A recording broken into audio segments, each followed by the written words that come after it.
Hello class 11th and 12th students. तो दोस्तों कैसे हैं आप लोग। उम्मीद करता हूं आप सभी लोग बेहतर और अच्छे होंगे। तो जैसा कि एक ही वीडियो के अंदर speech, debate, article, report writing चारों हम इसी वीडियो में देखेंगे। ठीक है, तो चारों को करने का तरीका देखेंगे और किस तरीके से लिखना चाहिए सब कुछ हम इसी में देखेंगे। सबसे पहले देखेंगे आर्टिकल राइटिंग। जब हम आर्टिकल राइटिंग के बारे में बात करते हैं तो आर्टिकल राइटिंग का मतलब होता है कि इसको आपको वैसे लिखना होता है जैसे फॉर्मेट होता है। ठीक है, यानी सबसे ऊपर आपको एक टाइटल देना पड़ता है, बोल्डली आपको टाइटल देना पड़ेगा। फॉर एग्जांपल अगर आपसे पूछा कि कंप्यूटर के बारे में क्या जानते हैं तो आपको कंप्यूटर के बारे में लिखना पड़ेगा। योगा के बारे में पूछा जाएगा तो योगा के बारे में लिखिएगा। ठीक है, इन्फ्लेशन के बारे में, करप्शन के बारे में, जिसके भी बारे में आपसे पूछा जाता है आर्टिकल राइटिंग में आपको वो लिखना पड़ेगा। ठीक है, ऊपर ऐसे करके article by Amit Awasthi, article by जो भी आपका नाम है वो लिखना चाहो तो लिख लो, ऑप्शनल है, नहीं है तो फिर छोड़ दो। ठीक है, आपका इंट्रोडक्शन हमेशा कैची होना चाहिए।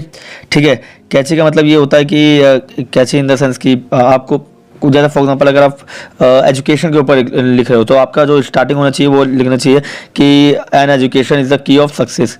उसके बाद आपको स्टार्ट करना चाहिए। ठीक है, ठीक है, की ऑफ सक्सेस। ठीक है, तो इस तरह से आप आर्टिकल राइटिंग शुरू करते हैं। यानी कि सबसे ऊपर इंट्रोडक्शन में एक कैची लाइन होनी चाहिए, यानी कि एक ऐसी लाइन जिसको पढ़ते ही सामने वाला बस लाइक आपका पढ़ने के लिए रेडी हो जाए आर्टिकल राइटिंग। ठीक है, उसके बाद आता है बॉडी। बॉडी के अंदर आता है मेन कंटेंट, जो भी आपको बोला गया है और आपने वो लिखा है या नहीं लिखा है, मगर एक चीज़ याद रखिएगा, इसको डिवाइड करके लिखिएगा। जैसे इंट्रोडक्शन का अलग, रीजन का अलग, इफेक्ट का अलग, कंक्लूजन अलग, इन सबको। ठीक है, और कोशिश करना कि सारे के सारे एस्पेक्ट जो भी टॉपिक से रिलेटेड होंगे वो आपको कवर करने ही करने हैं। ठीक है, जितना ज़्यादा आप कवर करेंगे चीज़ों को उतना ज़्यादा आपको मार्क्स मिलने के चांसेस जो है वो बढ़ जाएंगे। ठीक है, और फिर सबसे लास्ट जो है वो हर चीज़ के लिए आपको एक कंक्लूजन देना ही पड़ेगा। आपको कंक्लूजन के बिना कोई भी चीज़ ख़त्म नहीं करनी है। ठीक है, समझ में आ गया। अब जैसे फॉर एग्जाम्पल यहाँ पे एक दिया हुआ है टेक्नोलॉजी के ऊपर एक आर्टिकल लिखा हुआ है, देखिए पढ़ते हैं इसके बारे में हम क्या है। और कई बार टेक्नोलॉजी के ऊपर आर्टिकल लिखा भी होता है, इसलिए मैं आपको एग्जांपल में भी ये लेकर आया हूँ ताकि आप लोग पेपर में भी यही छाप दें अगर आ जाए तो।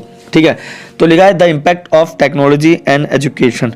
ठीक है, ऑन एजुकेशन, यानी कि एजुकेशन के ऊपर टेक्नोलॉजी का क्या इंपैक्ट रहा है उसके बारे में बात करिए। ठीक है, बाय पहले लिखा जाता था, अब नहीं लिखते तो कोई बात नहीं, आप डायरेक्ट शुरू कर दीजिए।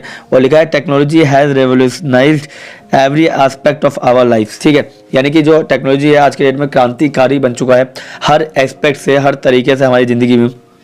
ठीक है, और एजुकेशन जो है वो भी इससे अछूता नहीं है। ठीक है, उसको भी हमें एक्सेप्ट करना पड़ेगा कि एजुकेशन के ऊपर टेक्नोलॉजी का बहुत बड़ा ध्यान है, रोल है। ठीक है, the integration of technology into the classroom has transform teaching and learning method in ways that were unimaginable a few decades ago. ठीक है, और उसके बारे में भी हम बात करते हैं कि जब हम देखते हैं कि आज की डेट में तो मुझसे कांटेक्ट में हो, हम लोग कांटेक्ट में, तो अब यूट्यूब की तरफ से, YouTube in the sense technology, तो टेक्नोलॉजी से हमने एजुकेशन को ऐसे बांध दिया है कि आज हम कहीं पे भी दूर बैठे हुए व्यक्ति को भी पढ़ा सकते हैं बाय टेक्नोलॉजी। ठीक है, और स्कूल क्लासेस वगैरह में देखो एक टीचर को डायग्राम बनाने में लगता था आधा घंटा, 1 घंटा। ठीक है, इतने में अब क्या हो गया, अब सीधे आप डिजिटल बोर्ड पे देख लो, आप 1 मिनट के अंदर आप कितने भी क्या कर सकते हो, डिजाइन रेडी कर सकते हो। ठीक है, तो ये हो चुका है। ठीक है, स्कूल में पहले एक इंटरेक्टिव व्हाइट बोर्ड होता था, है ना, बट आज की डेट में देखो तो इंटरेक्टिव व्हाइट बोर्ड की जगह पे डिजिटल बोर्ड का ने रोल ले लिया, उसका एजुकेशनल एप्स ने ले लिया उसका रोल। ठीक है, यहाँ तक कि ऑनलाइन प्लेटफॉर्म जो है ना उन्होंने भी देखो अपना पूरा का पूरा क्या बदल दिया, पूरे के पूरे तरीके ही अपने बदल दिया कि अब ऑनलाइन ही फोकस कर दिया पूरी तरह से स्टडी को। ठीक है, और कई बड़े इंस्टीट्यूट आप भी जानते हैं, बड़े नाम जानते हैं, वो सब ऑनलाइन ही फेमस हुए, तो उन्होंने ऑनलाइन को एजुकेशन के साथ जोड़कर क्या कर दिया, लोगों तक एक्सेसिबल हो गया, एंगेज कर दिया बच्चों को। ठीक है, और यहाँ तक कि स्टूडेंट्स को अब पर्सनल क्लासेस भी दे देते हैं। जैसे स्कूलों में पढ़ते थे 40-50 बच्चे हैं, पर्सनल नहीं पूछ पा रहे, तो अब क्या हो गया, पर्सनलाइज भी कर दिया कि ठीक है आपको क्लास चाहिए तो कोई पर्सनल क्लास भी आपको ऑनलाइन प्रोवाइड कर देगा। ठीक है, उसके बाद हम देखते हैं कि while there are clear benefits, इसमें क्लियर बेनिफिट बहुत सारे ये है कि आप आसानी से इंफॉर्मेशन गेट कर सकते हैं यानी पा सकते हैं। ठीक है, चैलेंजेस जो भी होते हैं वो सब दूर कर सकते हैं ऑनलाइन। ठीक है, not only students have equal access to technology which can widen the gap is learning opportunity. ठीक है, यहाँ तक किसी मैं स्टूडेंट्स को बोलूँगा तो नहीं ना, फिर आप टीचर और जो स्टूडेंट्स का जो दायरा था ना वो बदल चुका है। ठीक है, अब क्या हो चुका है, गैप जो था ना वो कहीं ना कहीं एक अपॉर्चुनिटी के रूप में आ चुका है लर्निंग में। ठीक है, और फिर कंक्लूजन में यही है कि हमें अपनी जो पोटेंशियल, अपनी क्षमता जो है ना उसको और ज़्यादा बढ़ाने की जरूरत है एजुकेशन की फील्ड में, और इंश्योर करना चाहिए कि हम जो भी रिसोर्सेज यूज़ कर रहे हैं वो सिर्फ और सिर्फ बेनिफिट के लिए ही होना चाहिए, उसका मिसयूज़ ना किया जाए और बेनिफिशियल होना चाहिए इक्वली। ठीक है, हर एक वर्ग के लिए वो इक्वली बेनिफिशियल होना चाहिए। ठीक है, समझ में आ गया। तो इस तरीके से आप आर्टिकल राइटिंग, इस तरीके से आप आंसर जो आर्टिकल राइटिंग है इस तरीके से आप लिख सकते हैं, ठीक है। और ये इतना भी लिखोगे तो भी आपको अच्छे खासे मार्क्स मिल जाएंगे, पूरे में से पूरे मिलने के चांसेस है अगर इस तरीके से आप प्रेजेंट करते हैं तो, ठीक है। तो ये था क्लास 12th के लिए आर्टिकल राइटिंग, ठीक है। कई स्कूलों में क्लास 11th के लिए भी आर्टिकल राइटिंग होती है, तो उसके लिए भी मैंने यहीं पर कराया। बाकी आप मिलते हैं, अब करते हैं अपना स्पीच राइटिंग की तरफ बढ़ते हैं, जो कि क्लास 11th का है।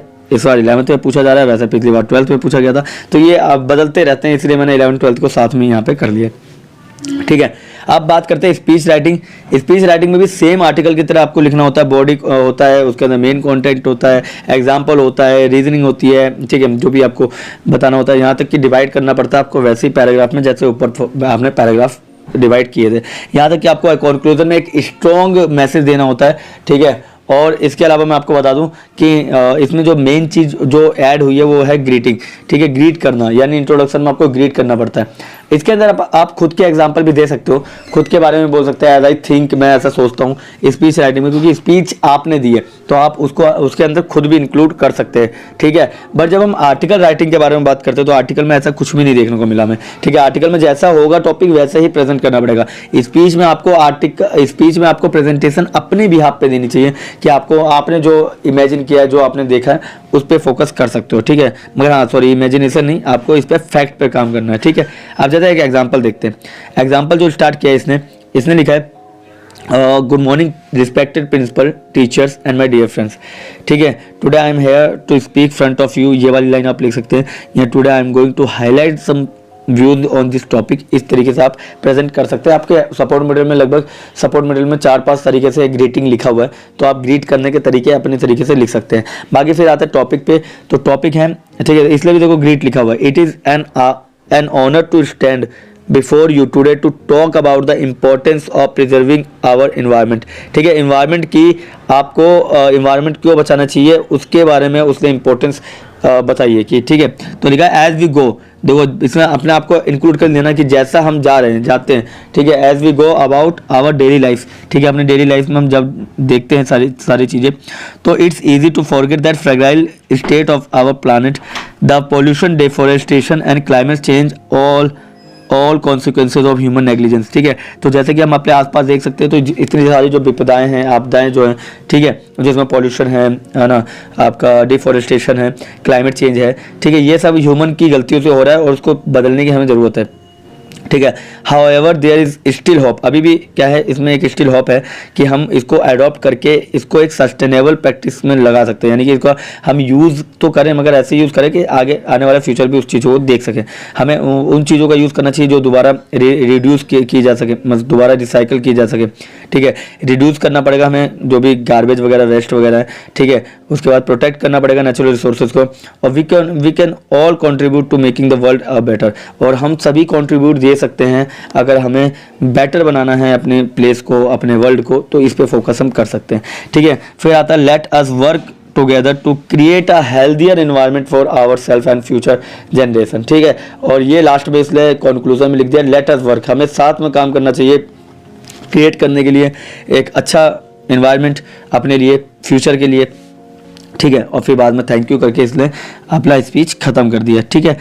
तो इस तरीके से आप शुरू करते हैं कि सबसे पहले आपने इंट्रोडक्शन लिया, इंट्रोडक्शन में गुड मॉर्निंग से शुरू किया, बाकी यहाँ तक, ठीक है, यहाँ तक टॉपिक तक आपने दा तक खुद ही लिखा, उसके बाद नीचे में आपने यहाँ पे कंक्लूजन लिख दिया और फिर थैंक यू के साथ आप स्पीच राइटिंग खत्म कर सकते हैं, ठीक है। चलिए फिर आता है रिपोर्ट राइटिंग। रिपोर्ट राइटिंग जो है वो आप 12th वालों के लिए है फिलहाल, हो सकता है अगले साल 11th वालों के लिए भी हो, तो आप लोगों को ये सीखनी चाहिए, ठीक है। 11th वाले जो देख रहे हैं उनके लिए तो चारों चीज़ें इंपॉर्टेंट है, क्योंकि अभी नहीं तो फिर कल पढ़ोगे, 12th में पढ़ोगे, तो अभी देखते हुए चले जाइए क्योंकि एक ही वीडियो में, ठीक है।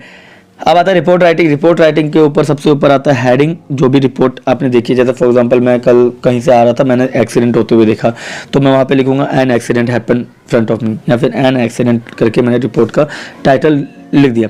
रिपोर्टेड बाय लिखना है तो लिख दो, नहीं तो फिर ज़बरदस्ती नहीं है, फिर डेट टाइम आपको देना ही पड़ेगा, किस समय हुआ क्या हुआ, ठीक है। फिर इंट्रोडक्शन में आपको ब्रीफ इंट्रोडक्शन देना पड़ेगा, yesterday night I was coming from my this place, ठीक है। और फिर वहाँ पे बता दो कि समवन वाज फॉलिंग ऑन, ठीक है, ऑन ग्राउंड, ठीक है, मैंने किसी को गिरे हुए देखा था ग्राउंड पे, ब्लीडिंग हो रही थी बालों से। बस कुल मिला के आपको उस पूरे सीन को प्रेजेंट करना है, रिपोर्ट में पूरे सीन को रिप्रेजेंट करना पड़ेगा। एंड बॉडी में आपको डिटेल डिस्क्रिप्शन देनी पड़ेगी। मैंने बताया कि डिटेल डिस्क्रिप्शन का मतलब होता है कि आपने उस इंसान को देखा, उसके सर से खून बह रहा था, ठीक है, फिर पुलिस देर से आई, एम्बुलेंस टाइम पे आई, जो भी आपको लिखना है वो सारी ऑब्जर्वेशंस लिखनी पड़ेगी, फिगर्स फैक्ट लिखने पड़ेंगे, ठीक है।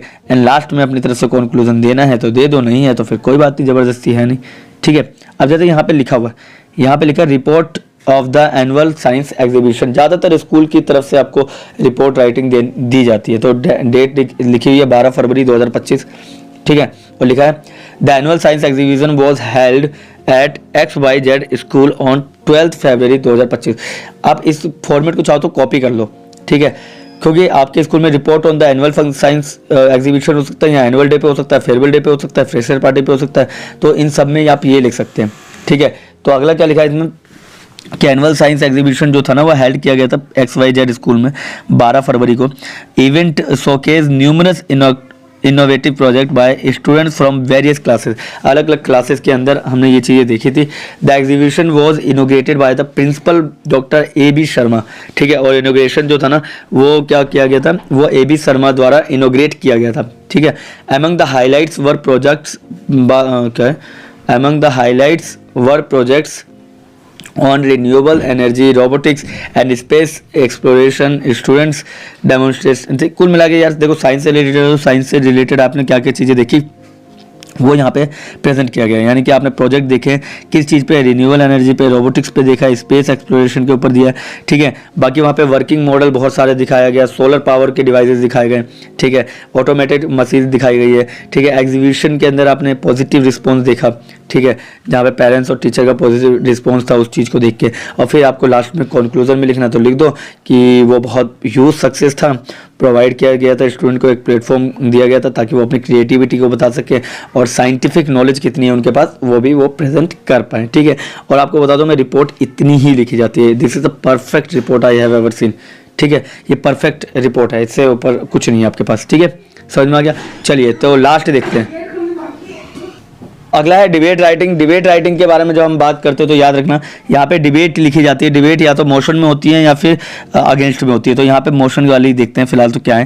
देखो इंट्रोडक्शन आपको देनी पड़ेगा कि वही वाला सेम चीज़ आपको स्पीच वाली मिलेगी, मगर स्पीच में आप टॉपिक के बारे में पूरा लिखते हैं, मगर यहाँ पे मोशन या फिर अगेंस्ट में लिखना पड़ता है। जैसे यहाँ पे लिखा हुआ है एग्जाम्पल में, motion is technology making useless और असलेस, मतलब यूजलेस है या नहीं है, ठीक है। तो आपने फेवर में क्या बोला, देखो ऑनरेबल चेयरपर्सन, एस्टीम जजेस and my dear friends, I stand before you, मैं तुम्हारे सामने खड़ा हूँ, speak in favour of the motion that technology is indeed making us less social, ठीक है।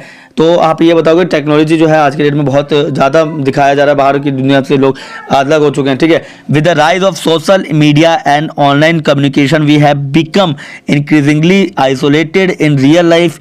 People spend more time in front of screens rather than engaging in face to face conversation। कुल मिला के आपको बताना चाह रहे हैं कि आप इसके अगेंस्ट में है तो आपको ये लिखना चाहिए कि यार टेक्नोलॉजी ने सारी की सारी दुनिया बदल के रख दी है। आज की डेट में लोग जितना फेस टू फेस सोशलाइज नहीं कर पा रहे हैं, एक दूसरे के साथ कनेक्ट नहीं हो पा रहे हैं, उतना वो लोग कनेक्ट हो रहे हैं किससे, आपके ऑनलाइन, ठीक है, ऑनलाइन तरीके से। आज की डेट में आप इंस्टाग्राम, फेसबुक, व्हाट्सअप वगैरह पे देख सकते हैं, अपने दोस्त बना सकते हैं, किसी के 50 फ्रेंड होंगे, मगर जब रियल लाइफ की बात आएगी तो मुंह पे मास्क लगा के घूमेगा, किसी से बात भी नहीं करेगा। तो ये देखने को मिलता है कि रियल लाइफ में, सोशल लाइफ में उनकी चीज़ें कितनी ज़्यादा बदल के रख देती है और पास्ट में वो चीज़ें बिल्कुल बदल जाती थी, ठीक है। तो पास्ट में फेस टू फेस चीज़ें होती थी, मगर आज की डेट में क्या हो गया, सब टेक्नोलॉजी पे पूरी तरह से डिपेंड हो गए हैं, ठीक है। वर्चुअल कलेक्शन देखने को मिलता है आज की डेट में। रियल ह्यूमन तो छोड़ ही दो, इंटरेक्शन करना मतलब ही नहीं बनता अब तो, वो वर्चुअलिटी उनका बस चले तो वो AI से बात करने पे लगे हुए हैं, सीरी, एलेक्सा, है ना। तो सोशल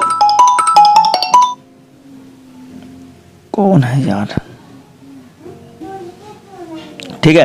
तो इस तरीके से आप लिख सकते हैं कि चैट्स, ऑनलाइन चैट्स पे लोग फोकस करते हैं, टेक्सटिंग पावर में दिखा, मतलब टेक्सटिंग वगैरह देख रहे हैं, मगर ये नहीं कि सामने मीटिंग हो तो फिर बंदा कोशिश ही नहीं करता।